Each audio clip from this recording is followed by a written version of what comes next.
great morning this morning. The money has been raised, the room is filled, and I'm very excited about this event today. Ladies and gentlemen, Mr. Steve Buckley.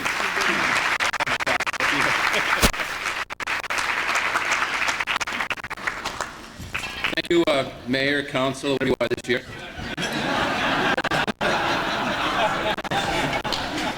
You notice that Andy's a little, was he a little antsy? You notice that? A little on edge, a little uptight.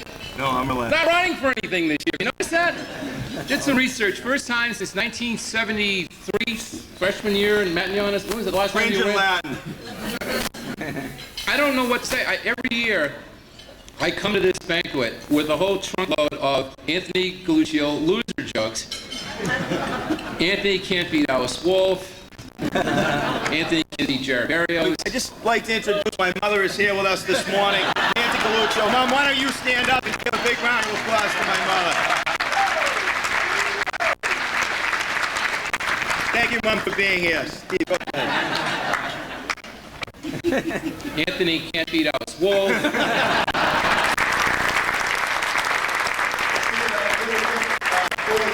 to remind you that I did go to Cambridge Ringe and Latin High School. This is a gift from the Cambridge Ringe and Latin sports program, so you can wear this proudly over to EEI and over to the Herald to let them know where you're from. That's from us. And I want to also give the opportunity, a couple questions this year. I told Steve that he would have to get his best today. I want to entertain a couple questions for Steve Buckley. Sports today, he's clearly not up to speed with political history. So let's give a couple sports questions here this morning. Jim Henry may have a question. Jimmy, George Greenwich, by the way, I'd like you to stand along with all the rest of the past honorees that are with us this morning. All the past Galluccio associates, volunteers, coaches.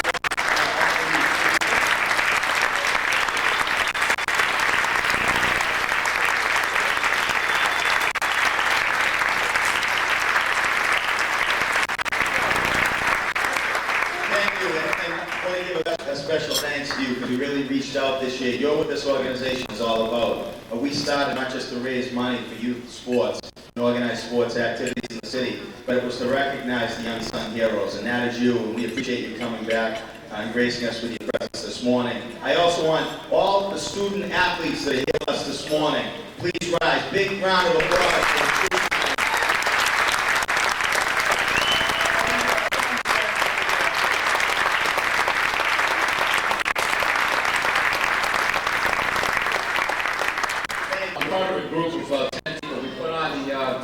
Baseball game. It's been called the Fleet Boston Old Time Baseball Game, but because of the merger, it's now the Bank of America Old Time Baseball Game. It's a long-time event. It'll be St. Peter's Field Thursday, August 19th at 7 o'clock. And every year we do a rotating charity. We donate the money to different charities. Last year we raised about $45,000 for Mass Special Olympics. The year before we did Jocelyn Diabetes. The year before that we did Rosie's Place. 1 year we did Cambridge Cares About AIDS. We've done a bunch of different charities over the years. And this year we're doing the Cancer Treatment Center at Mount Auburn Hospital. If anyone in your family has ever undergone cancer treatment at Mount Auburn Hospital, when they do the radiation, they have to do a tattooing process so they know where to put the radiation. And patients at Mount Auburn have had to go into Boston to Beth Israel Hospital. And so Mount Auburn has a fundraiser to raise $600,000 to get a tattooing device over at their hospital. So we're hoping to raise $50,000 for that event this year. And if you're in the neighborhood, mark it down. It's a great night. It's lots of fun. It's wooden bats. It's old uniforms. And it's Thursday, August 19th. Thanks for your attention, everyone. I also wanted to recognize former city councilor Clinton is here with us this morning. And I did see Fred Cantini.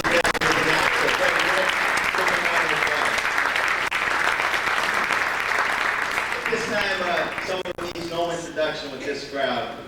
Tony B is a dear friend of ours. He's been coming back the last three breakfasts, and he's really made this a different event by bringing humor to it. We chase him around. We were up to see him at Giggles about 3 months ago, and he's phenomenal. And I know you're going to just see bigger and better things from Tony B. A big Cambridge welcome for our friend, Tony B. Very much, Anthony, and thank you all. Thank you, but don't sell yourself short. This is what I've worked my entire career for. is to be here at your breakfast. Conan O'Brien can go fly a kite for all I care. This is going right to the top of my resume. The Galluccio breakfast, 9 o'clock on a Saturday morning. Boy, has my career skyrocketed. If I keep going, I can work the Holiday Inn at like 6 a.m. Life is just on the upswing for me, my friend, so don't you work long and hard to get here. Well, you answer your phone is what happens, and then you end up here. Good evening, morning, old habit. Morning, ladies and gentlemen, and distinguished, well, guests. All right, just plain guests. I don't see anything distinguished about this group of humans at all. Buckley's got the same shirt on. Tingle, I could tell stories that would make you not talk to him again. And Anthony keeps losing stuff and we keep coming. So I don't know what, you know, they say that Anthony doesn't really understand the word no, and I thought that meant that he just wanted you to do stuff. It turns out he really doesn't understand the word no. He does, you go no, and he goes, what? You mean no? Yeah, what's that mean? No. Thank you very much. See, I'm grooming a whole new generation of audience, so that when I'm here on the 27th annual, this guy go, you did that joke back in 2004. Wait. I was like, dude, give me a break, will you? Come on, funny boy, let's go. But this is all about building character, which is a good thing, I guess. It's not work for me. Some of you might just want to drop out now, start hanging out on corners and smoking. They're jokes, folks. Lighten up. Why would he come here and say that? We're trying to help the kids. He wants them to smoke. I think it's what's lacking now in the country is character and morals and all of that. I don't have to go into that. I'll give you a personal example. Coming over today, just from Charlestown, which is like, you know, it's, I don't know where it's over there. And I was driving over and I got cut off by the same guy. 4 times. Was it you? Yeah, it was like you had it on your day planner. Mess with Tony. Have you bumped into that guy? He would cut me off and go for coffee, come back, cut me off again. And I thought I would mention it to him in a calm, adult manner because we ended up at the same light. So whatever he was trying to achieve, it didn't work. So I pull up to him and I give him one of these, which you recognize as the universally accepted sign for roll down your window, right? Although none of us have actually rolled down a window like that in about 14 years. But if you pulled up the traffic and did this to somebody, they really wouldn't know what you were getting at, would they? They'd just look at you. What do you drop something in your car? Your dashboard broke. Wrong finger. And Steve, I'd like a special thanks to Steve Buckley for not reading his resume this year, by the way. Usually, yeah, that's nice. We know you write in the Herald because you don't have to have real good grammar skills to write for the Herald. You can just put punctuations. Sometimes they just put punctuations at the end. Well, use them where you need. Because then you can read at your own speed. We're not here to tell anybody how not to do that. And you got the EEI thing, which we did. I hosted the Wine Awards. If you've not listened, don't. It's like, save your, do something else, like wash your shoes or get a cat or something. These are the dumbest people I've ever met in my life. The audience, not the people on the radio. They're about a step or 2 above. It would be like toaster, monkey, EEI listeners. That's the way it would go up the list. And ugly people too. Have you ever seen ugly people? Not regular ugly either. Like, don't look around.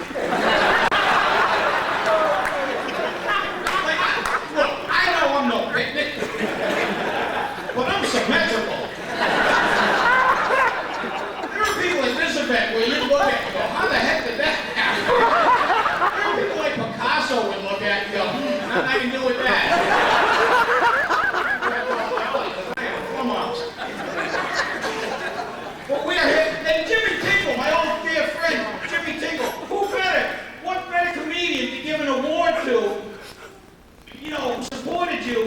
and helps you out every year. Oh, or me. No, give it to Jimmy. He's been on TV more. No, because I saw him married the last 3 years, didn't I? No, I did not. Oh, he sold 2 tables. Well, why did you tell me his kickbacks? I understand that. You gotta call them what they are. Man, are you getting none of this? We dated at some point because this woman's looking at me like, why is this man here? I'm trying to have breakfast. And I understand that we're gonna hear from the Red Sox later. Is that true? Who do we have? Hold on. Good. His name is Yuki Rojas. He's a coach from the Red Sox. Yuki Rojas. From the famous Rojases. Steve Buckley, do you know Yuki Rojas? He's the bullpen coach. They have a coach for the bullpen? Were they getting all uppity in there? And they go, sit down. Oh, some hero. Oh, Yuki Rojas comes right to the top of that list. The bullpen coach. He's moving from Cuba to become the bullpen coach? That's what was awaiting him in the land of opportunity? I swam all the way, swam. I came all the way from Cuba using my arms and feet. You have a job for me? Yeah, sit over there and answer the phone. Can you tell your left from your right? Good, that's all we need. That's all. This is lefty, this is right. But the Red Sox are really the example of building character. Why else would we follow them every year when we know they're going to trash our hearts at the end? Do you think it's going to happen this year? Because I got to tell you this because I keep waiting for it, and then Lowe goes out and pitches like dude, try overhand.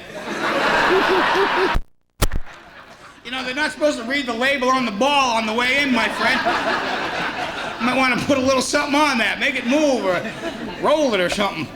And because I got to tell you, I have not fully gotten over the 7th game of the Yankee series last year. I until something good happens, I will not get over it. I don't know if anyone, for starters, has had the pleasure of watching baseball. Like I was watching it with my wife.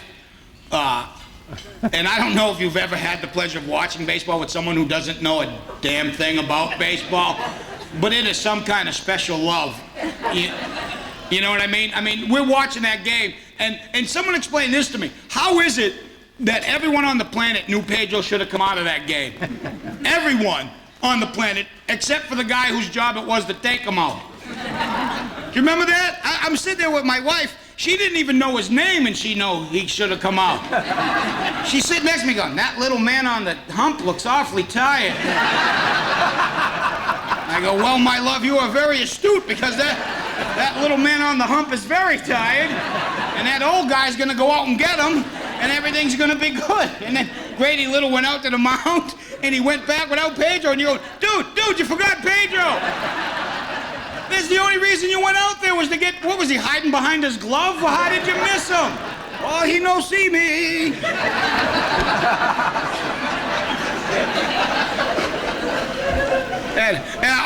And she had really only started watching baseball like 4 innings before that, you know what I mean? And I had to catch her up on the whole history of baseball, which is just killer. You know, why is the man in the middle the only one with his own hump? Why don't they all have humps? That's the pitcher, hon. He needs a hump. I don't know what to say. Why is that man running for the other man? Is he too good to run for himself? Yes, that's exactly it. Yes. His feet are worth millions of dollars. Yes. Why don't they just hit the ball where the other men aren't? I don't know, hon, but it's a good thing I don't have a bat right now. That's all I gotta say. One of us would be going somewhere else. And so, also, let's distinguish sports. Also, this is a big thing I think on this event every year too. Is we distinguish sports from just doing stupid things, right? I mean, there are real sports, and then there's just like activities or stupidity. And I'll give you an example. Remember that cold snap we had in January? There was one day it was like 1 million below. Like literally a million. I think I bumped my head on cold. And I was working up at New Hampshire, and I didn't come here to brag. But I was way up in New Hampshire, okay? It was like if the world were flat, it's where you'd fall off. You know what I'm saying? Like when you start seeing signs for Canada, you know you're in trouble. Because nobody wants to go to Canada. It barely exists as a country. You realize that, right? Any Canadians here? Renee's not here, right? No. The lady you had singing, much cuter than Renee, too. Not that that has anything to do. He's adorable. I'd much rather hear her sing. She's in. Yeah, he's out. Yeah. Lose his number. And I'm up there. Here's what I think Canada now is like just a place Americans go to smoke. Manitoba is just like one giant ashtray as far as I'm concerned. And you're saying, oh, you're being a little bit harsh to our friends from the North Tone. Not so. Let me say this. In the history of eating out, this has never been said. What do you feel like eating tonight? Canadian. They got no food. That has never been Italian? No, Canadian. Chinese? No, Canadian. They got the bacon and the ginger ale, and that's pretty much it. That's nothing to base cuisine on, my friends. Yeah, I digress again. So I'm up there on this cold day, and I'm up there, and I see guys ice fishing. 40 below weather, sitting on a frozen lake, staring into a hole. The question begs to be asked. How much does your home life suck?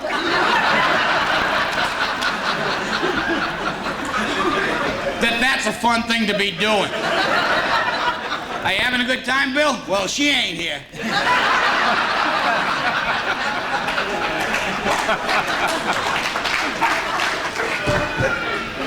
I tell you, I don't know if any of you ice fish, and I don't know why you... Look, I think fishing in and of itself is a marginal pastime. I really do. If you got that much time on your hands, you ought to take a nap. But if you get to the body of water you intend to fish in, and there's a hard covering on it, I think that's God's way of saying, not now. It's like a child-proof cap for morons. And if you ever get the hankering to go ice fishing, here's what you want to do in the winter is turn off all the light and the heat in your house, open the windows, go into the bathroom and stare into the toilet. You have just reasonably simulated ice fishing at that moment. That priest was not funny at all. That's the least funny priest I've ever heard. I know he's a great guy. I'm just saying, of course he's a great guy. He's a priest. He's a great guy. He's not funny, that's all. I want to spice up some of those prayers with a zinger.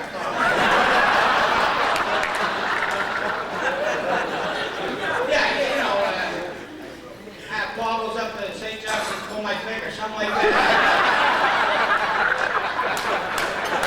Get the abundance listening. And that's not the one I'm going to hell for, by the way. I suspect I've forgotten the one that I'm going to end up here. I'm going to get there and I go, oh yeah, I remember that now. Oh, I wish I had the heads up then. Oh. But I don't know if I have to mention this, but it is, again, I'm going to be a little serious for like a split second, and it is about helping kids and putting them on the right path, and, you know, because it's a lot of troubles in this country are academic. Kids are, you know, not finding their way to school, and they're smoking whatever, and there's an epidemic of weight among young people, too, that apparently, you know, some 64% of Americans now are overweight. Yeah, which is fine. We've won. I mean, it's going to slow down the games in the future. You know what I mean? Is Johnny made first yet? I'll get there eventually, yeah. He needs some oxygen halfway down the baseline. He'll be fine. But I've lost 43 pounds in the last year. Thanks. I went on a high fiber diet. This morning I ate a sweater. All right, I like that one. Anyway, it's not that bad. You can't leave in the middle of your own thing. But everyone's on diets now. You know what the problem is, too, is this Atkins diet. I can't imagine that eating like 1.5 pounds of bacon for breakfast is good. Can you? You know what I mean? And it's getting out of control. I just read that Pepperidge Farm is coming out with a bread made entirely out of pork. Pork bread.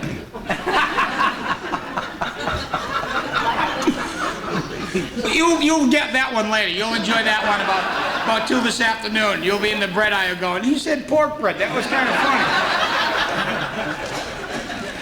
And I think you know what else I think the problem is? We got all-you-can-eat restaurants. I think that's a real bad thing, don't you? You shouldn't eat all-you-can-eat.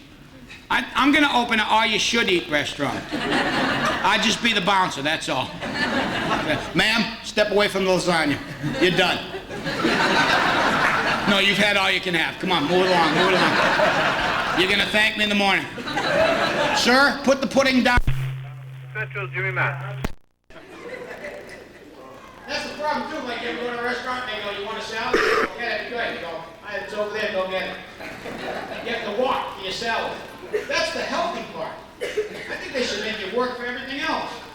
You want a steak? It's up the top of that ladder. We have conveniently located the pudding kiosk at the top of Mount McKinley. Enjoy a bowl, won't you? And in closing, did I get everything? I did. Okay, good. Anyway, thanks for having me. I will come here as long as you will have this thing.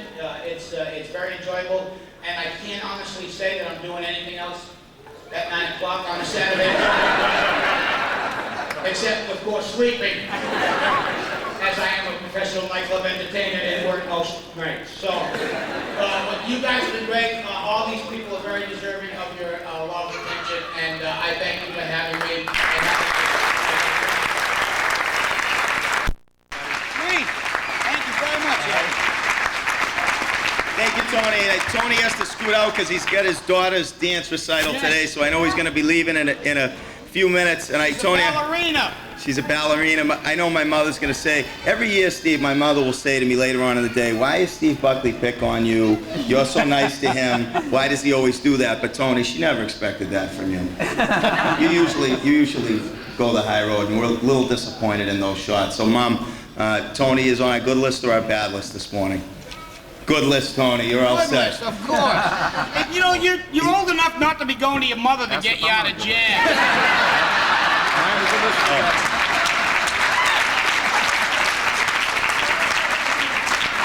I'm not even going to touch that. Look at it. Pretty sweet. That is not an XXL, ladies and gentlemen. I want to let you know.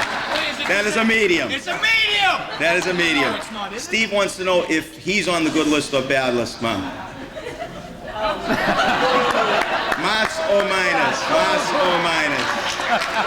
By the way, ladies and gentlemen, we have another celebrity here with us. The 1986 Mr. New England bodybuilding champion, Vin Greco, is here with us this morning. Big round of applause for Vin Greco. I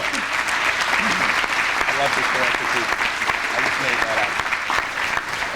Actually, next to him, one of our past honorees is going to be competing this year in Mr. America in the Masters division, Mr. Tom Healy. Tommy, could you stand up for the crowd? Stand up, Tommy. Thank you, Tommy. Tony, thank you very much for a great performance again today. At this time, I just want to take 1 minute. We take this opportunity to recognize youth sports volunteers and their coaches, and it's a great time for all of us to get together and have a sports reunion in Cambridge. But I do want to remind you that this organization has given out over $45,000 since we started. And I want to give a special thanks to my mother, who does all the legwork and collecting the money and giving it out. I just want to say thank you to her and thank you to you, because we really have been able to help a lot of organizations in the city, and it's thanks to your help. So thank you again for that. By the way, shout out to Cambridge Ringe and Latin baseball players. They clinched the Greater Boston League championship. Steve, they beat Peabody and they beat Waltham down the stretch, so a couple more Beat big Everett. victories. And Everett twice. Beat Everett twice. By the way, I don't know how you get away with it, but how you were able to plug Cambridge, and I know you can't contain yourself, but there's nothing better than to be able to wake up Thanksgiving Day and know we're going to get a plug, especially in the days when no one else was thinking we had a chance. But when you see Steve Buckley at the Thanksgiving game, you can see the energy and the excitement. It's like he's a little kid, and it's just great to have you out there, Steve. I mean that. And for charity events, or when we had a team go down to the Super Bowl, or the Babe Ruth team went to the World Series, we're all thinking we got to call Steve Buckley to get those kids some recognition. And we joke around a lot, Steve, but Cambridge is very proud of you, and I want to say thank you for all that. Also like to just add that makes me the better man, Steve, because I've been nice to you this morning, even though you weren't nice to me. So you could think about that maybe and reflect back on the morning later on. At this time, I'd like to get to why we're all here and begin our Youth Volunteer Recognition Awards. The first award this morning is someone who has become a household name in West Cambridge Little League. I want you to think about the concept of coaching for 32 years. Since 1972, Brendan Sullivan has coached in West Cambridge Little League. Even more amazing is Brendan has been the Little League commissioner for 20 years. And if you can think about the countless Mayor's Cups, All-Star tournaments, the disputes between the leagues over whatever, Brendan has been there to settle that. He's been an amazing mediator for the Little Leagues, but he really has been a quiet and humble leader for youth sports in the city of Cambridge. Today, Brendan's family has joined us with many of his friends, co-coaches, and those who have watched him for decades now lead our young people in West Cambridge. Today, Galluccio Associates salutes you, Brendan Sullivan, for your support of the youth of Cambridge. Thank you, Brendan.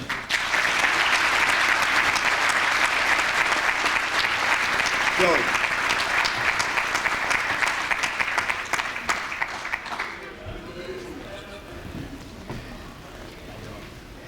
This one here.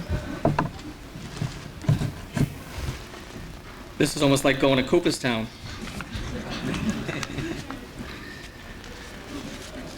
Thank you to Anthony and to the committee for this recognition award. But any of this cannot be a solo one-man thing. And so I share this with all of the boys and girls who have thrilled my life, my springtime's baseball seasons, with joy and excitement. And in a very real way, I also thank and share this with my fellow coaches in West Cambridge. Frank, Bill, Butch, Eddie, the rest of the guys that are here.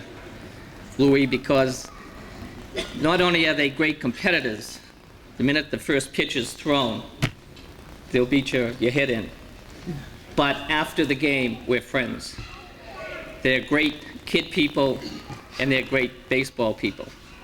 And I thank them for being that. As being a commissioner, it wasn't that difficult. It was very easy because we had some great people, East Division, Central, and also North. They made it easy. And again, it was a joy to work with them for the youth. And finally, I would never be able to stand here today without my family.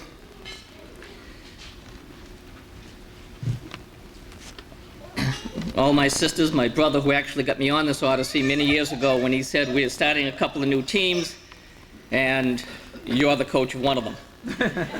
And that's how I got started, and I thank Dave for that. For all my children, for the children that they are producing and sending our way, I thank them. And especially to Patricia. Without her love and nursing, I wouldn't even be able to stand here. At least not on two good legs anyhow. And she knows why. And so again, I share this with a lot of people because a lot of people have put me here today. And as much as we like to get recognition, we like to get awards, the guy who really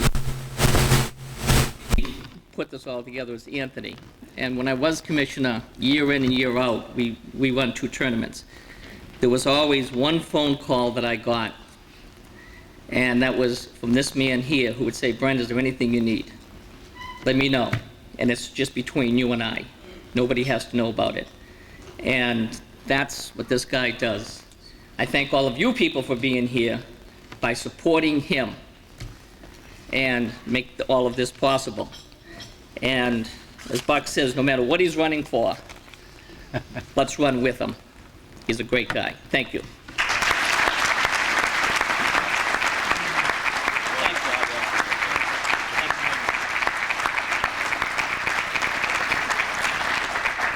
Thank you, Brendan. You know, last week I got a call from a young man's grandmother who says, you know, I don't want to say his name, but he's not involved in a lot of things. We need to get him involved in more things. So I talked to him. We talked about baseball, and he's only 10 years old, and he doesn't have a male in his life. And so I picked up the phone, and we're going to connect him with one of the Little Leagues, Central. Peter Parise is here. He's great. We'll take care of it. We teach baseball. That's what we're going to do, because I didn't know if he had ever played before. And he said, no, we teach baseball. That's what we do.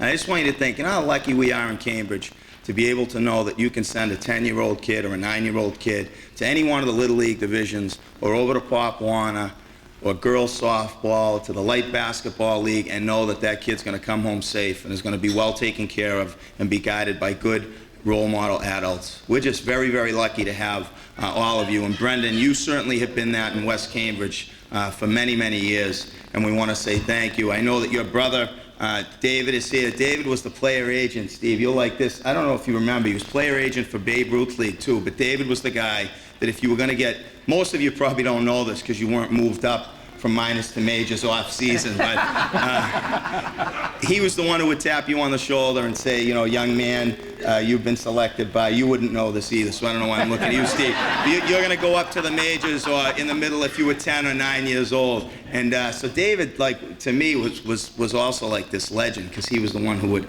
tap you. And I always thought David got big money for that. I thought that was a highly paid position, David, but I know now that it isn't. But you're joined by great family and friends, as all the awardees are this morning. The next honoree is someone who's like the Energizer Buddy.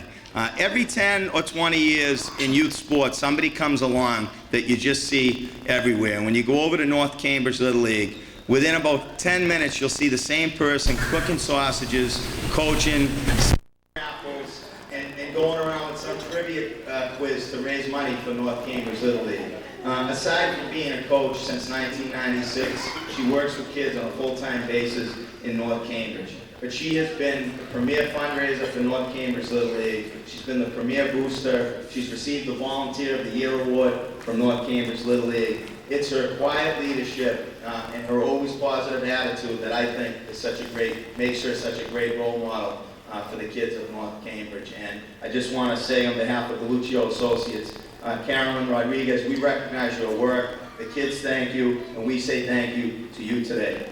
Carolyn Rodriguez.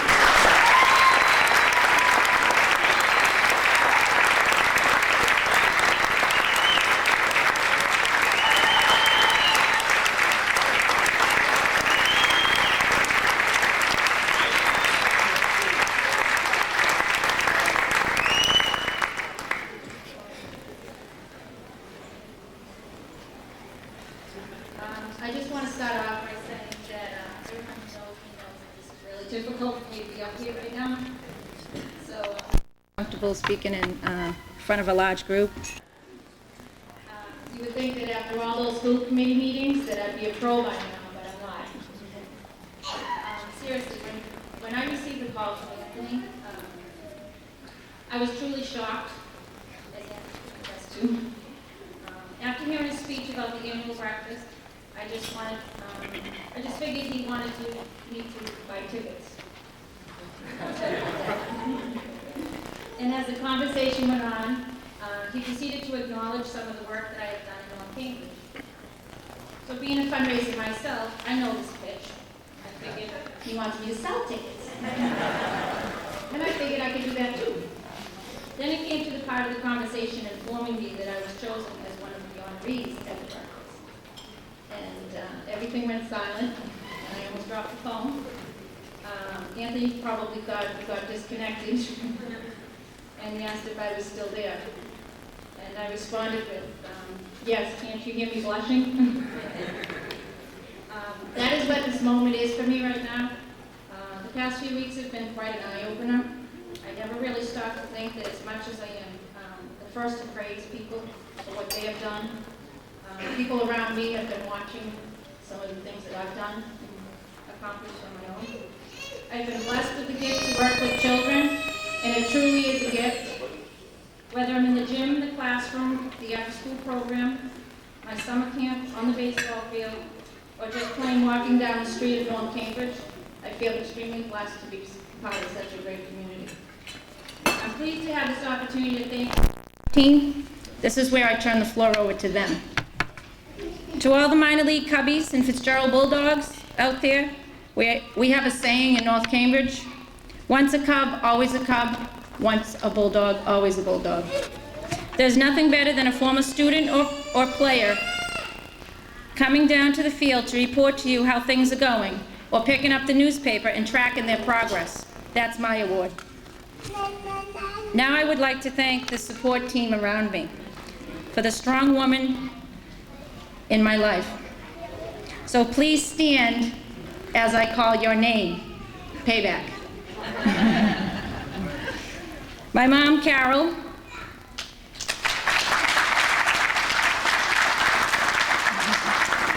remain standing, please.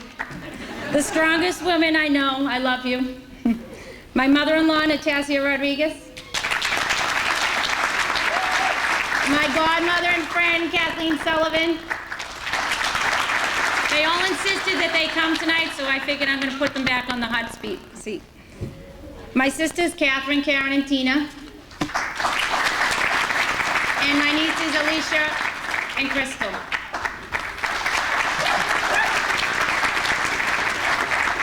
To my mentors, please stand. And best friends, Pat Daly and Linda Janum. Thank you for opening the door for me. Thank you. I love you guys. My friends, Debbie Dowd, Kathy Quinn, Dottie McMath, Robin Knitch, and four Michelles and a D that could not be here today, but I'm missing one person. Oh yeah, Lucy! Lucille Kelly. A fellow redhead. Thank you for forgiving me for all those times that I volunteered you too as well. By honoring me today, you honor them as well. Thank you.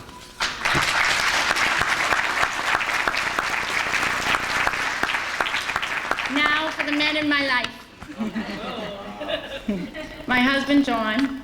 Please stand.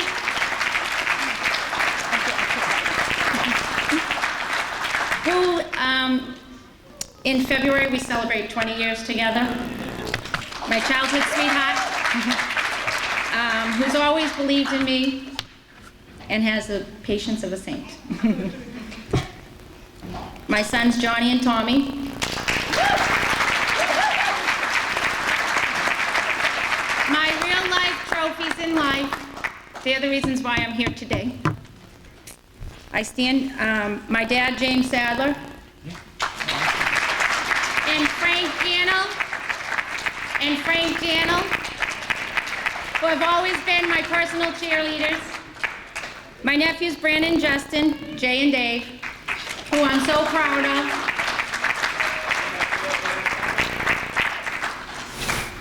My friend Keith. And Mike, he's not here.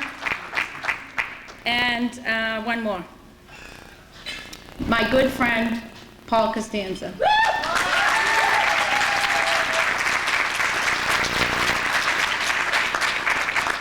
Whose mom was one of the first recipients of the Galluccio Awards.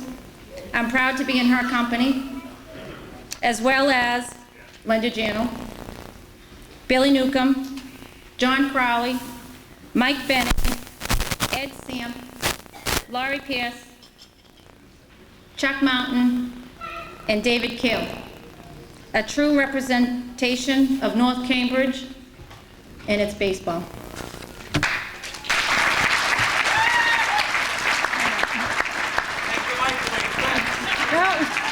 No, this is the last one.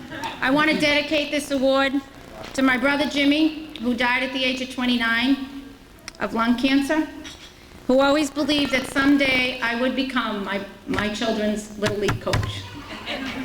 Thank you, Anthony, and thank you, everybody.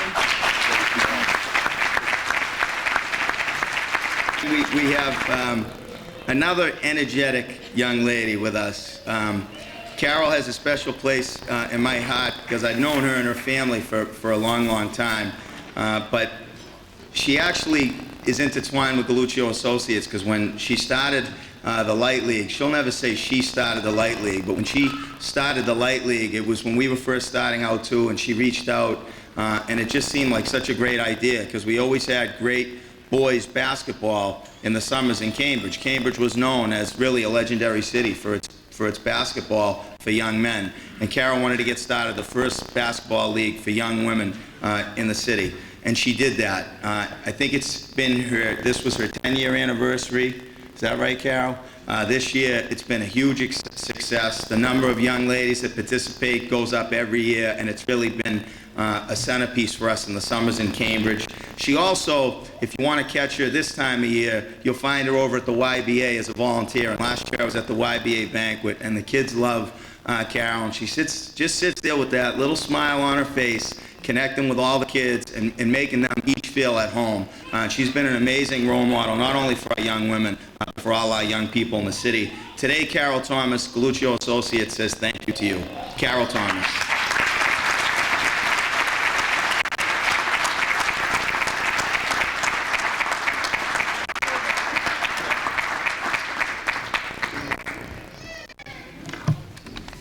I think this is my first popular speech.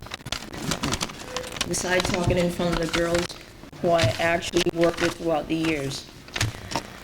I would like to thank Anthony Galluccio and the board for selecting me as a recipient for the Youth Sport Honorees. Myself, along with other volunteers of Light, are very excited about this honor bestowed upon our program, which is entering its 10th year anniversary. The Light Lead is made up of volunteers such as parents and friends who are here to demonstrate to all young women that they are important and that their social success depends not only on their family and school, but also on the community. Again, it's an honor, and this would not have happened without the help of consistent sponsors such as Andy Galluccio, who started with us in 1995, along with Izzy's Restaurant and Sub Shop, and Tim Toomey. Those have been our three consistent sponsors, and I said as long as we get the donation, I'll continue to run this program. And with those three consistent donation and money that we've been getting from these individuals, that's why our program has been successful. Additionally, this honor also goes to other devoted staff members such as Rhonda Green, who's my co-partner back there.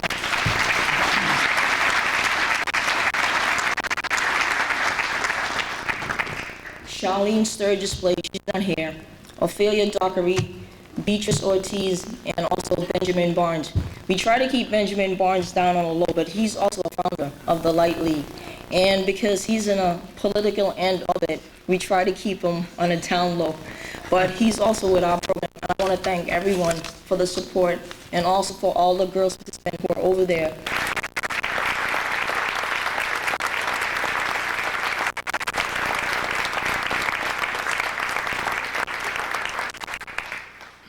And I just want to thank everyone today for the turnout. And this is a great honor. And I'm grateful to Galluccio for honoring me for this award.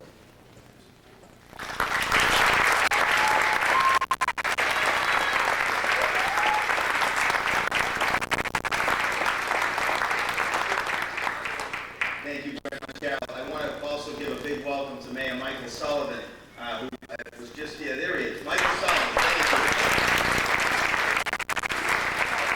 I saw Michael walk in with the other mayor of Cambridge, Armando Paolo.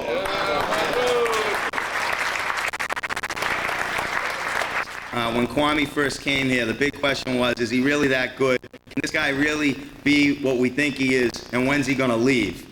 And now, many years later, we look at what really has become a total football program. And, you know, I think we can all talk about how proud we are of the Cambridge Ridge and Latin football team, and it was evidenced by about 5,000 Cambridge fans who went out to Everett this Thanksgiving, which was just absolutely incredible. I mean, I get chills. Who would have ever thought that that type of camaraderie would be brought back to the city? We heard about the old days at the old Russell Field and the Ringe Latin games, but we never, from my generation, never understood what it was. We felt that on Thanksgiving this year. Generations coming back, being able to catch up with each other and cheer on the team. That's just a small part of it. Kwame is a role model for our kids. He's a family person. He's constantly with the company of his wife and his children, and his parents are around, the kids' grandparents. It's a family affair. And so our young people get to see someone who is not only an educator, but a coach and a role model. And when I say it's a complete program, I don't only refer to the fact that he's always out raising money to send kids to summer camp to improve their football skills, but he's on them making sure that they're applying to colleges and getting to that next level. We were fortunate to get him after coaching stops at the University of Rhode Island and North Arizona, but he has put together a complete program that involves studying, study workshops, and mentoring.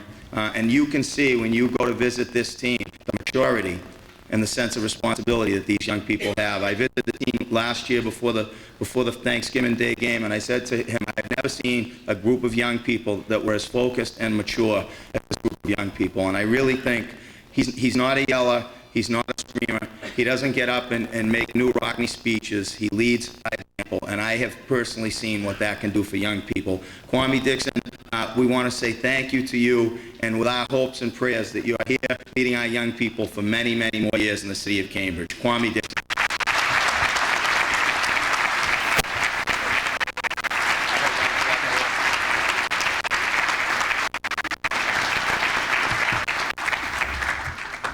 First off, I'd like to say thank you to Anthony and the committee for selecting me as one of my reads. Excuse me. I'm the same coach who was here last year, prior to the season, when we didn't have a winning record, and I probably was being thought of as an outsider to the city of Cambridge. And the difference from last year to this upcoming season, or this past season, were the coaches and the players. That was the difference, and that's who I dedicate this award to.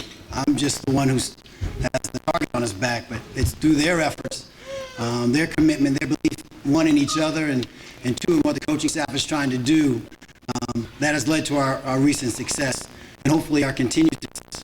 I would be remiss, though, in my duties as a husband if I didn't introduce, my rock, my soul, and my best friend, my wife, Dawn, if you could please stand.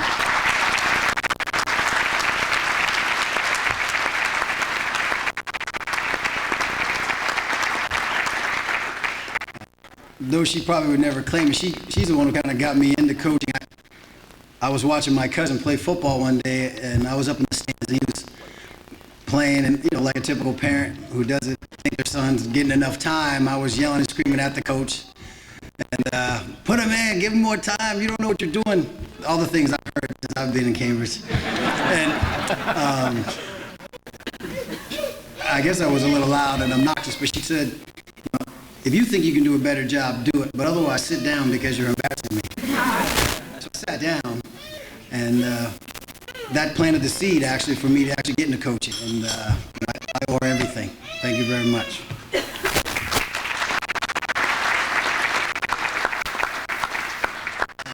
It's really quiet in here, so I know my 3 children aren't here, but Bryce, Troy, and Trey are with their grandmother, and like you said, we try to stay together as a family, because as football coaches' wives know, that we spend a lot of time away from the family, and they're very, very important. I'd like to introduce my assistant coaches, and if you're here, if you could just stand up so you can be acknowledged, and please hold your applause while I get through them all. But John Shea is our defensive coordinator. Roy Howard, who's a wrestling coach at the high school, also is the defensive back coach. Rick Anderson is our defensive line coach. Raul Adams is the the running back coach and outside linebacker coach this season. Mike Massey is the offensive line coach. Steve McMahon, past recipient, is working with our tight ends, and Donnell Goss, who was a volunteer coach, actually just came out to coach with his son. That was outstanding. Our freshman coach were Joe Presti, and actually our freshman coaches have more experience than our varsity coaches. And Bill Timmons is another past award recipient. Terry Lane was a student assistant this year, and Vern Rollins is the only coach who's been with me since actually I've been in Cambridge. And they are, without question, the biggest reason for change in the direction the program's been or headed this year. Please give me a round of applause.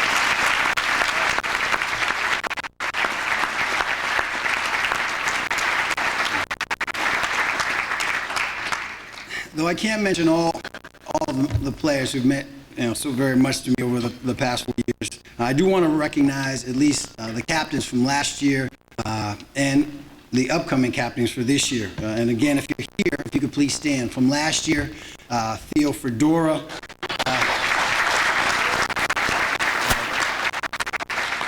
DJ Goss, Matt O'Brien, and Hassan Abdul-Ghaffar. This year's captains, Matt O'Brien, Peter Mans, Kevin Scott, and Cyrus Avery.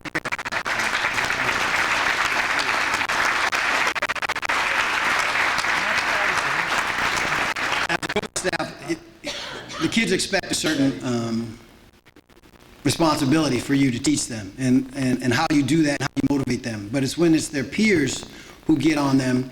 We didn't have any discipline problems, and if one started to become an issue, it was their leadership through the captains and the seniors that took care of it. We as coaches really didn't have to do that, and that allows us basically just to coach the kids and not have to worry about discipline. And that is the reason, one of the reasons why we were as successful this past year as we were.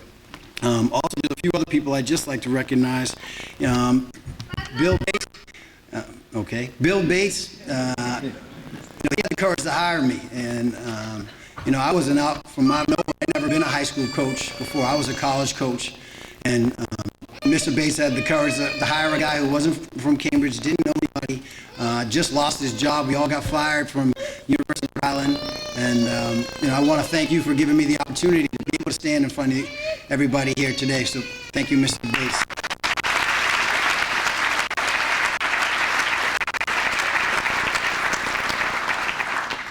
There's two other people I'd like to thank. They say you can only reach so high. When you reach so high, it's only when you're standing on the shoulders of others, of those who've been here before you. And George Greenwich and Bill Timmons have been great sources of knowledge and inspiration for me. Coach Timmons actually came back to help me and the city by coaching the freshman team this year. And we talk every day, Coach T and I, just how to get through and how to get better. So I want to say thank you very much to Coach Timmons and to Coach Greenwich. I think has walked out, but thank you very much.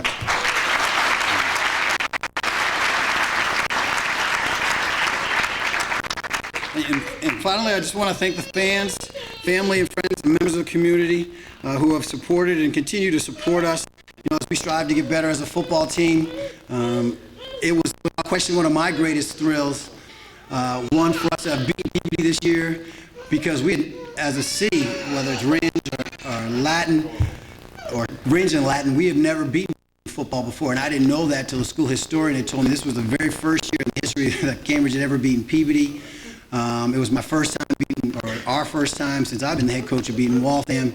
And when we came out of Thanksgiving, out of the locker room for Thanksgiving Day, and to see more Cambridge fans than there were Everett fans at the Everett Thanksgiving Day game, that was without question one of the biggest thrills, and our kids were so excited. And that's the kind of support that hopefully we will continue to get.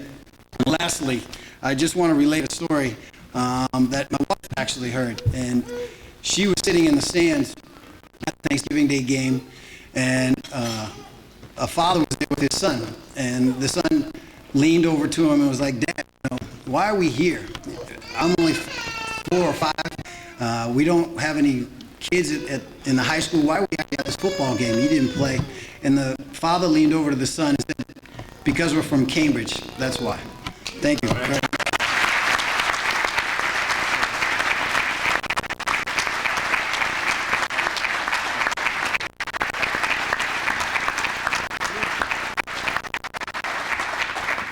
Kwame also gave us his word at our booster. He started the first ever booster club, but he gave us his word that this year, that night before Thanksgiving, that he would stay until Russell Field, the new football facility, is done, and we're breaking ground this year. So you're going to be there to open up that stadium. You did give us your commitment on that, so we want to thank him for that. Louis, let's make sure that gets done fast. Breaking ground Monday. All right, breaking ground Monday. Good. I knew that. And now we have two more awards, and I want everyone to hang in there because we do have Yuki Rojas from the Red Sox that is here with us. Big round of applause for the Red Sox organization and Yuki. And we're going to... Yuki's got truly an amazing story. He was the leading all-time saves pitcher in Cuba. And also the all-time appearance leader in Cuba. And he came over, he actually did come over on a raft in 1994 and started with the Seattle Mariners organization. And I want to give our kids a chance to hear from them and what it's like to go through what he went through to be a pro baseball player. And I think you'll find his story very interesting. So we're going to have a few minutes with Yuki to close the program. At this time, I want to recognize someone who 20 years was a mainstay for the young people of East Cambridge. David Wright was there for those young people as a coach, not only in East Cambridge Little League, but also in the Babe Ruth level. He was also an executive board member. Is this your grandson? So it would be appropriate now for me to ask your grandson to please be quiet since he's your grandson. Not when Kwame was speaking. He also has been active since he retired. No, keep him here. He's heard it before. With the Shriners, helping young people who are involved in serious burns, and he's been a volunteer with the Shriners. Today, David, we get to salute. There is a short list of people in this city that have volunteered coaching for 20 years or more. David Wright is one of those people. And for those who know East Cambridge Little League, David Wright is a household name. David, today, Galluccio Associates thanks you for your decades of support for the young people of Cambridge. David Wright.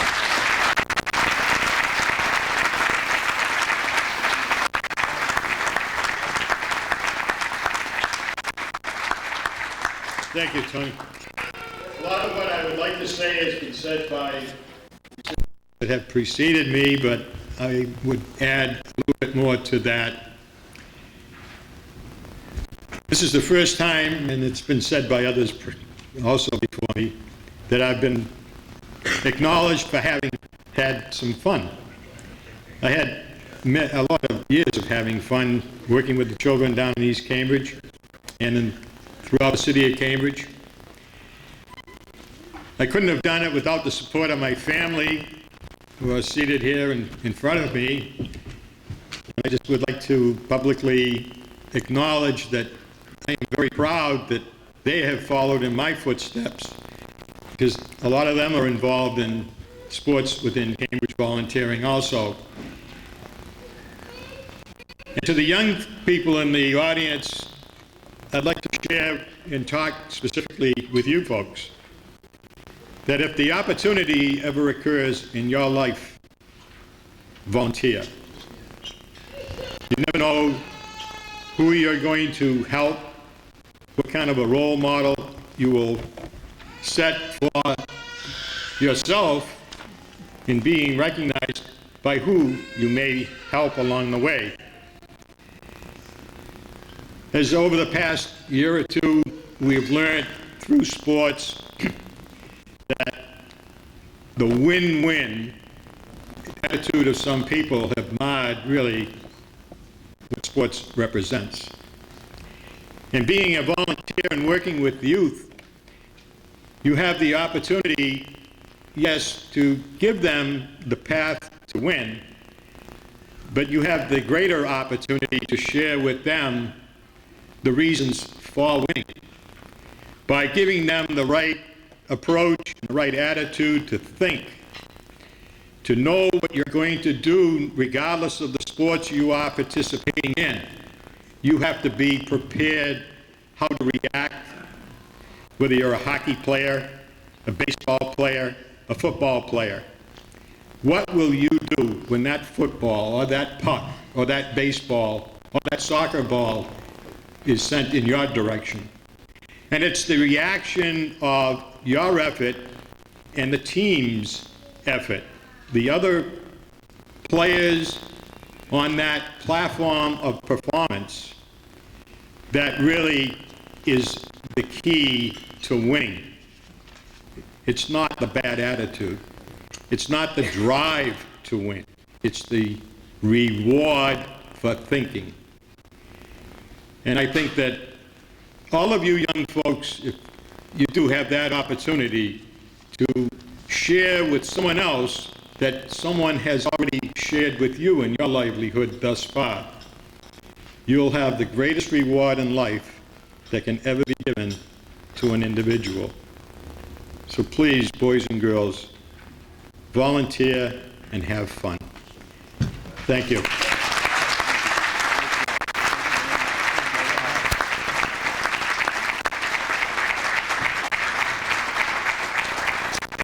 Thank you very much, David. It's great to see, really, all the family and friends that have come to support you. And I know how proud everyone is of you this morning, so thank you for all your work. When Jimmy Tingle got here this morning, he said, "I'll go last." He wanted to just be treated really like one of us today and not be up on stage like he is regularly. A few years ago, we started an award in the name of John O'Connor, who was a dear friend of Galluccio Associates, and quite honestly, Galluccio Associates would not have gotten started without his support. And we wanted to do a memorial award for John so that we could always remember not only what he did for this organization, but what John did for so many young people and organizations across Massachusetts. John O'Connor just never said no. Whether it was a young person who needed some money to participate or a team getting started, John never said no. And we started these Galluccio Associates Youth Sports Supporter Award in John's name. And Jimmy Tingle is somebody who embodies those values, because as anyone will attest, whether it's at the Curly Road Race or raising money for Cambridge Ridge and Latin football over at his off-Broadway performance, Jimmy has been incredible. Today, I think you, Jimmy, have a fundraiser for the track team. Jimmy has become an integral part of the Flutie Foundation fundraiser. Jimmy's across Massachusetts raising money for health care, to support health care for all. He's at senior events. Anywhere you go and you ask Jimmy to be at a charity event, he's there. I know how proud Jimmy is of his roots are in Cambridge. There are so many nights I've been at elementary schools where they're trying to raise money for after-school sports or for a trip, and Jimmy Tingle's there. And I don't know how he does that and continues his on-stage performances as one of the greatest political satirists, I believe, in the United States today. Jimmy, today, Galluccio Associates, with the help of John's wife, Carolyn Mugar, and Chloe, I want you guys to come up. Jimmy, they have asked to be here today. Big round of applause for John O'Connor's wife, Carolyn, and his daughter, Chloe.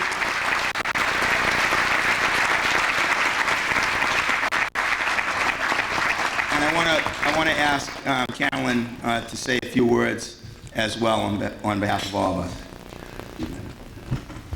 Yikes, I didn't know I was going to say something.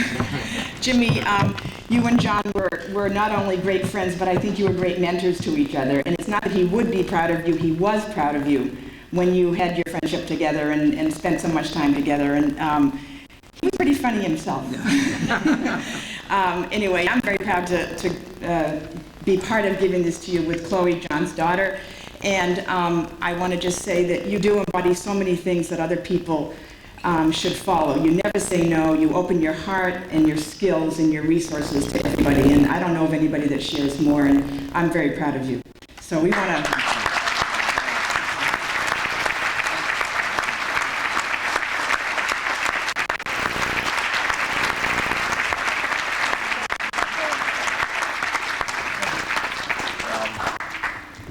Am I up, Anthony? You're up.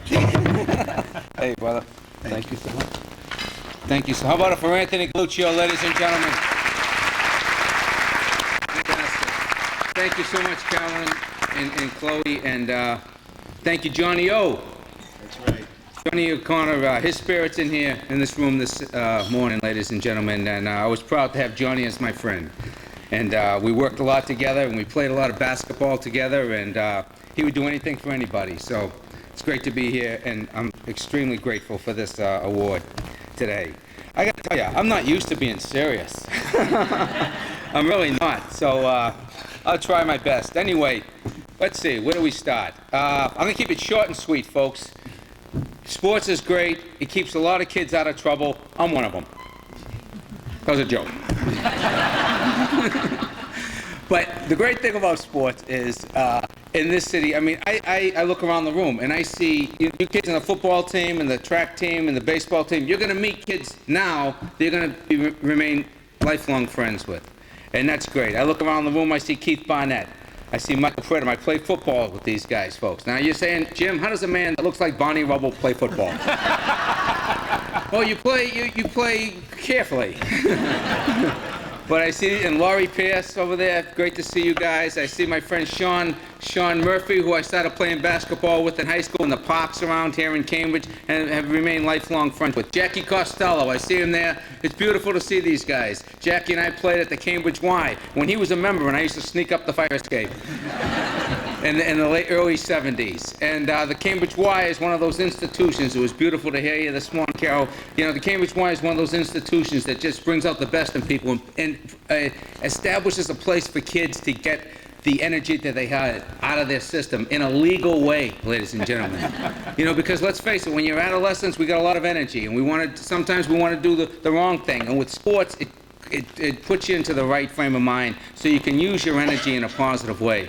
And like I was telling somebody before this, you know, in my neighborhood, growing up in the 60s and the 70s, there was two ways to go a lot of times. You either got into sports or you got into crime.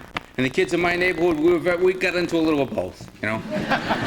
I mean, on Sundays, we'd break into Longfellow School just to play basketball.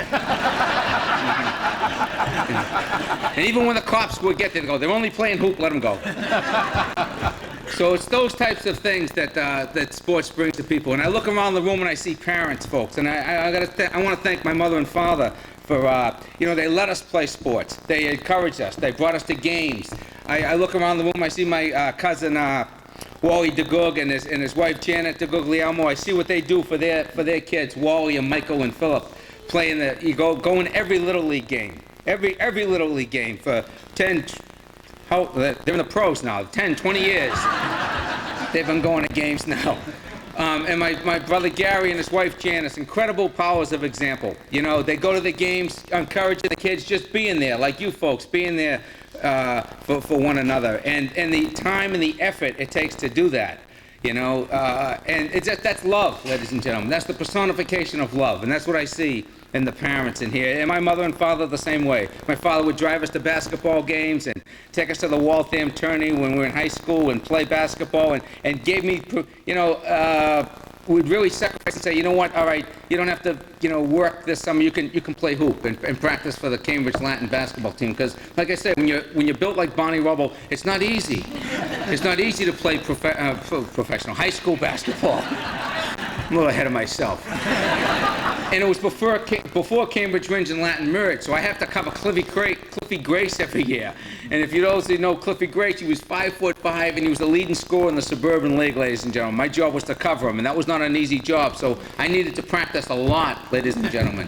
We played with Cambridge Latin, and Cambridge Latin played with Rindge, and on the court we were adversaries, and we would go tooth and nail against each other, but after the game, we were friends. And the same thing with St. Mary's of Cambridge. We grew up together at St. Mary's Park. I'd play with those guys, Donnie Brown and Dave Parsons and all those guys. Those names might not mean a lot to you, but they mean a lot to me, folks, because these are my friends. These are the guys I grew up with, all through sports. And we'd be rivalries in high school, but after that, we've been lifelong friends. And that's what sports brings to people. It brings the best out of people.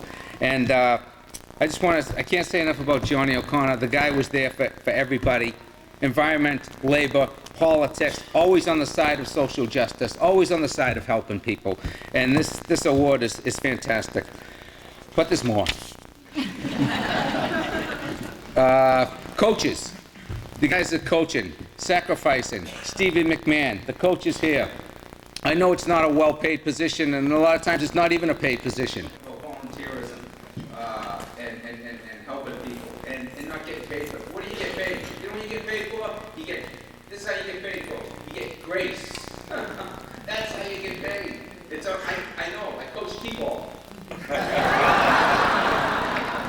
I received grades. Doing that, folks. I tried to coach basketball this year, but I couldn't make all those games. But I tried, you know, and that's what it is about, you know, giving of yourself. And it's so gratifying. And my friend Steve Buckley, you know, I hung around with Steve and his family, and we used to play wiffle ball in his yard as young kids. And again, we're friends, you know, 30 years later, 40 years later, 50 years later, 60. How long we've been hanging around together? You know, and that's great. And he's writing for the Globe now, and it's a beautiful thing. When a guy goes out and writes for a paper like the Boston Globe. It's incredible. What else? And the support that they get from the local politicians, the Michael Sullivans and the Fantinis and all the folks on the school committee and all the folks on the city council who are there every year, you know, just encouraging the team. Cambridge is a great place to grow up and a great place to live, and I'm really glad to be here. And one of the best things I heard today, ladies and gentlemen, is that Russell Field is getting a facelift.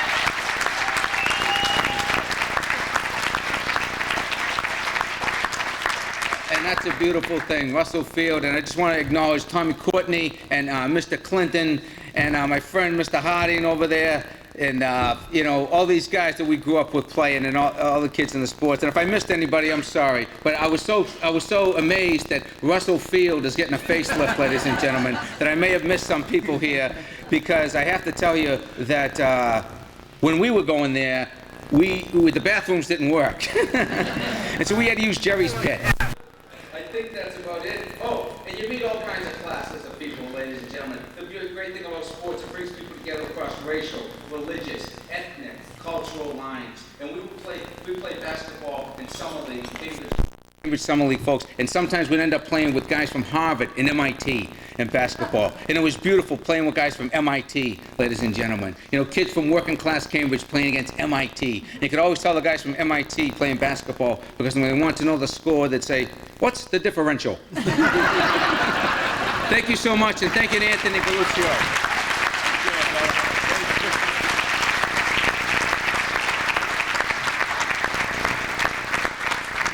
Jimmy Tingle, ladies and gentlemen. Thank you, Jimmy, so much for being here. And thanks for bringing back great memories of our friend John O'Connor, which you do every day when I look at what you do. And I want to thank his family for being here. It means an awful lot to us. At this time, I forgot to mention two of my friends who were on the state championship girls basketball team for Cambridge Ringe and Latin. One of my proudest moments. Talia and Makisha are here. Could you guys please stand? I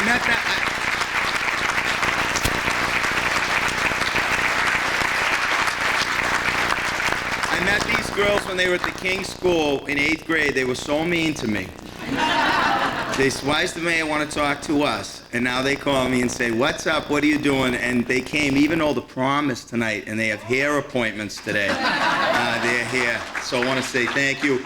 Jimmy Gandolfi and John Courtney from Senate President Travellini's office are here. I want to say thank you to them.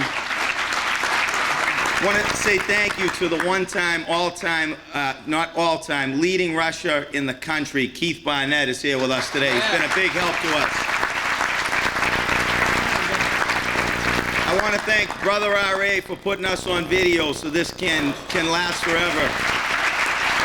And at this time, I called the Red Sox organization this year and said, "Can you please bring us someone over, bring us over a role model that can talk for a few minutes." I talked to Vanessa Levis, who's been great with the Red Sox organization. We have something for you, Vanessa, today.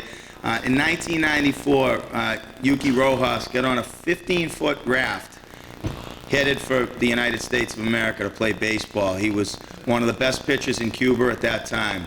I think, Yuki, you were about 26 years old at the time? Is that right? 26 years old. So for baseball years, my dad actually was a bullpen catcher for the Red Sox, and he lied about his age, and he was 22. So 26 is also, you may have lied about your age too when you got here, I don't know.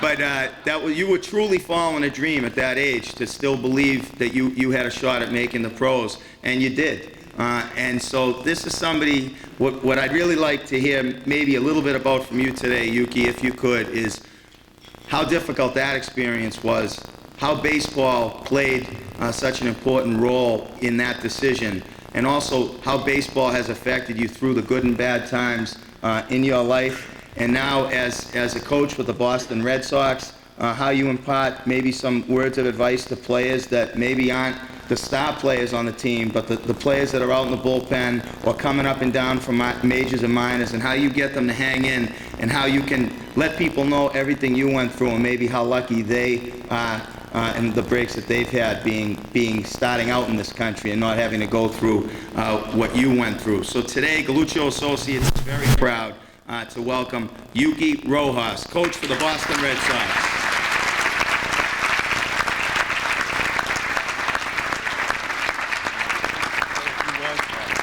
Yuki's going to say a few words, and then he's going to entertain a couple questions. Okay? Yuki Rojas. Hi. First of all, it's an honor and a pleasure at the same time to be here representing the Boston Red Sox, and also being with the community of Cambridge, giving the award for the volunteer coaches for the community. And I can say there is nothing better than work with the kids. And when you play an sport as a kid, you're not only playing for the winning. That's the difference with the Red Sox. We're playing to win every day. But when you're playing as a kid, when you're coaching a kid, you're coaching a kid to teach them how to give the best of them every day in the field for their team, for their teammates, and teach them a discipline to become a better citizen in the future. And it's a really pleasure for me to be here in front of you guys representing the Red Sox, and sorry, and also watching how the community support the kids, and at the same time promote the sport and the city. And also I would like to say that it's a pleasure for me, and at the same time I feel lucky to be here in Boston, and the great city of sports. And what it made me feel like I'm in Havana, because it's the same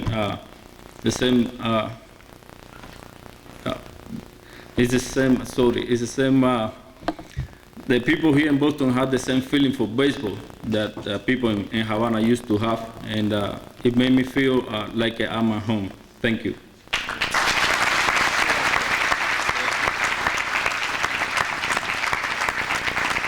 You know, I was going to say, and I didn't mention this, but a few years ago we had Louis T. on here, who's a good friend of ours, who was able to talk a lot about his experience. And later he went on to make a documentary which was very thoughtful, and I think made us once again appreciate how fortunate we are in this country to have what we have. I wanted to ask you, and maybe entertain a couple questions, but I'd like to hear how much of a part was baseball in your decision to come here, and were you separated from your family, and what was the support system like for you when you arrived here? How did all that play out from when you first started on the voyage here to this country?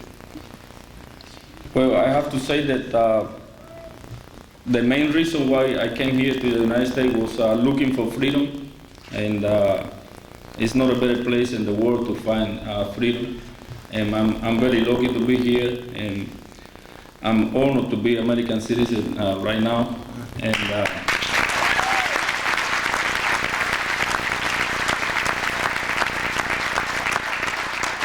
I can say that I did play baseball in Cuba when I was a kid, and I still remember my coaches.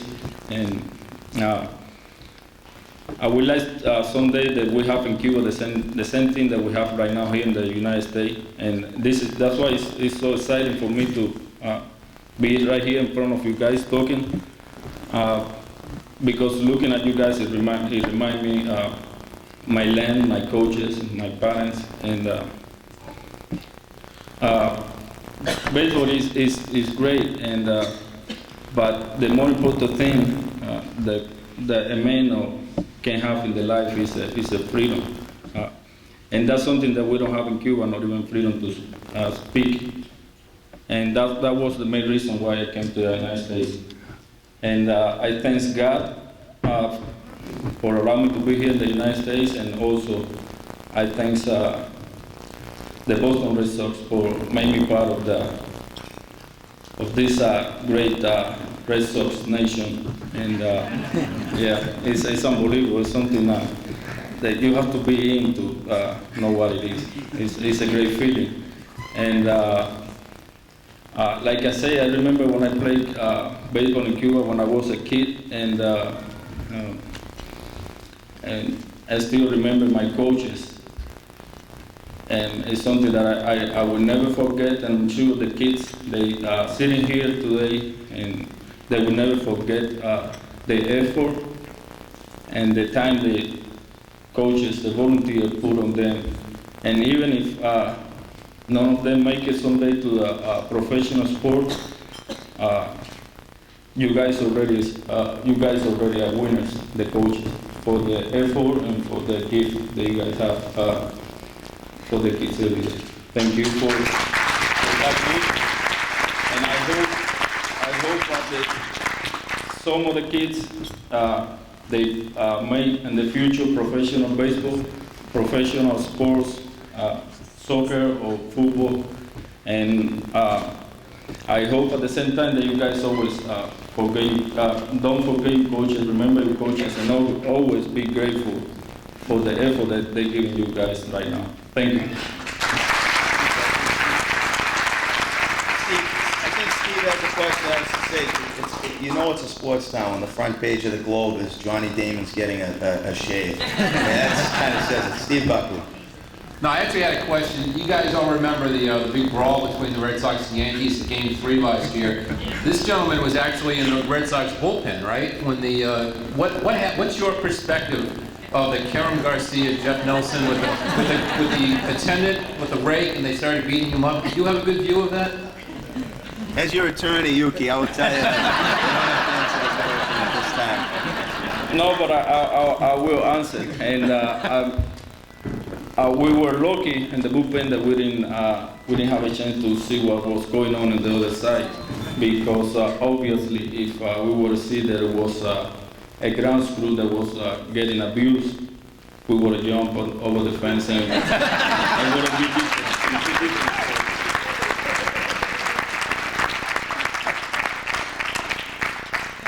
Any other question? Is there anyone in the Red Sox organization that likes Steve Buckley? That would be me. He knows you. Well, my lawyer told me not to.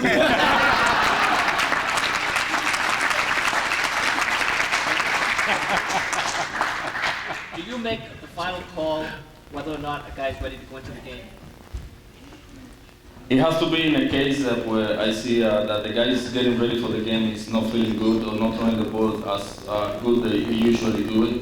But mainly, the manager and the pitching coach, Terry Francona in this case, and Dave Wallace, they are the ones that made the decision.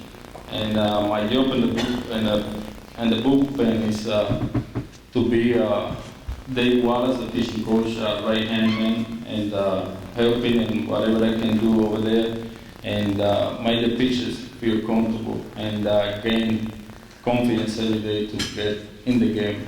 And I have to say also this, we're very, very lucky that we have Jason Varitek as a catcher. He has a great experience, and he's a great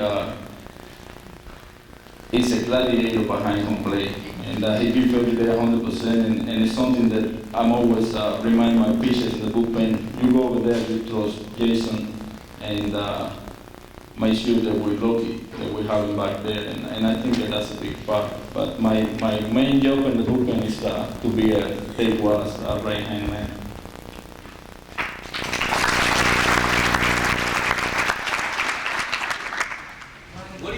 That's Whitey. You can call him Whitey too. What do you think Keith Folk has added to this year's bullpen, and when are you guys going to get him a new airplane? What's the last part I didn't hear? When are you guys going to get Keith Folk his new airplane? No, Well, I have to say that we have a great chemistry back there in the bullpen, and I think bringing Kid Folk to the bullpen and the Red Sox, it makes everybody comfortable, and I think he's a great closer, and he got a great makeup, and that's why he's that good. But he makes everybody more comfortable in the bullpen because the rest of the pitchers know what their job is, when they're going to pitch, and they know that we have Kid Folk. That is the man that we have for the 8th or 9th inning when we're winning the game, and that's what it is about a closer. You know, to have that. He's aggressive when he goes into the game, but he got the calm to cool everything down. And also, I think he made that comment not because he needed an airplane. He made that comment because we have had a couple incidents with our plane. They've been broken down, and he just was, making a comment of what we feel when we have to stay a couple more extra hours in the airport waiting to get the airplane fixed. But he's a great guy, and he's not only a great closer, he's a great guy, and like I say, we all have a great chemistry back there in the bullpen, and we're lucky that we have guys like Mike Timlin, Alan Henry, Scott Williamson, and the rest of the guys over there, they're young, but they're learning from the other guys, and they're very disciplined, and they're there to learn every day from those guys. And that's something that also I would like to say to the young players here, that when you go to the field, you give your best, you try your best, you give to 100%, enjoy it, and learn something every day.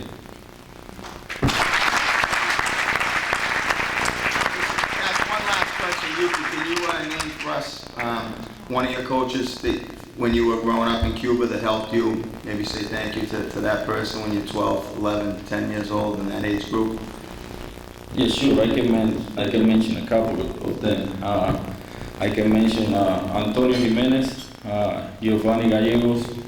I can mention Waldo Velo, Andres Ayon, and even when I know they're not hearing, they're not listening to me right now, but I will like to say thank you, and I always say thank you to them in the same way I say thank you to God, because they put it in me, the feeling to love the baseball, and also at the same time the feeling to love the life, appreciate the life, to love the other people around me, and that's what the coaches do.